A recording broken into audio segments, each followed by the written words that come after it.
নমস্কাৰ চাই আছে Assam north east news live ষ্টুডিঅ'ত মই কস্তুৰিমা লৈ আহিছো এক বিশেষ খবৰ দুদিনৰ কাৰ্যসূচীৰে কোকৰাঝাৰত অসমৰ শিক্ষামন্ত্ৰী ৰণোজ পেগু প্ৰথমটো কাৰ্যসূচী হিচাপে কোকৰাঝাৰ ছোৱালী মহাবিদ্যালয়ত নৱাগত আদৰণি সভাত মুখ্য অতিথি হিচাপে অংশগ্ৰহণ কৰে ৰণোজ পেগুৱে সমগ্ৰ অসমত নিউ এডুকেশ্যন পলিচি NEP প্ৰৱৰ্তন অনুসৰি শিক্ষাদান আৰম্ভ হৈছে 4টা বছৰৰ ডিগ্ৰী কোৰ্সও আৰম্ভ হৈছে আৰু বৰ্তমান UGCৰ নিয়ম অনুসৰি মহাবিদ্যালয়সমূহত অসম শিক্ষা বিভাগে আৰম্ভ কৰিব দক্ষতা শিক্ষাৰ প্ৰক্ৰিয়া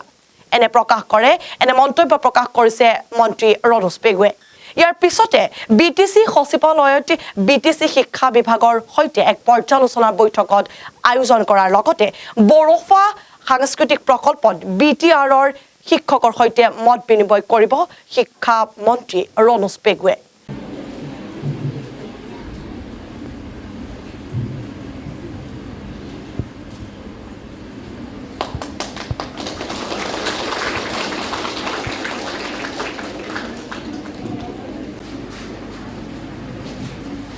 Give a big round of applause, everyone.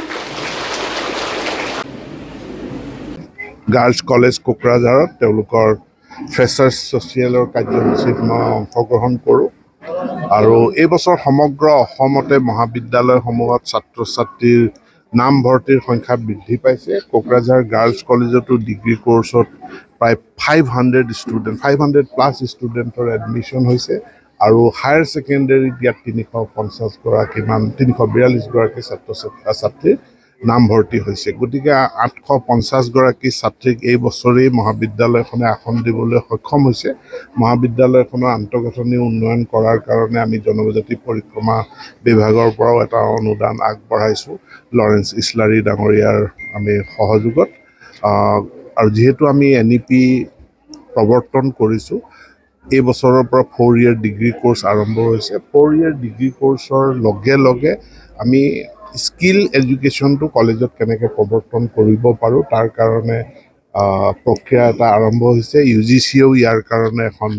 Guideline ইতিমধ্যে প্ৰকাশ কৰিছে গতিকে অনাগত দিনত আপোনালোকে দেখা পাব যে আমাৰ গতানুগতিক BA ডিগ্ৰী পাঠ্যক্ৰমৰ লগে লগে মহাবিদ্যালয়বিলাকত বিভিন্ন ছফ্ট স্কিল হাৰ্ড স্কিলৰ আমি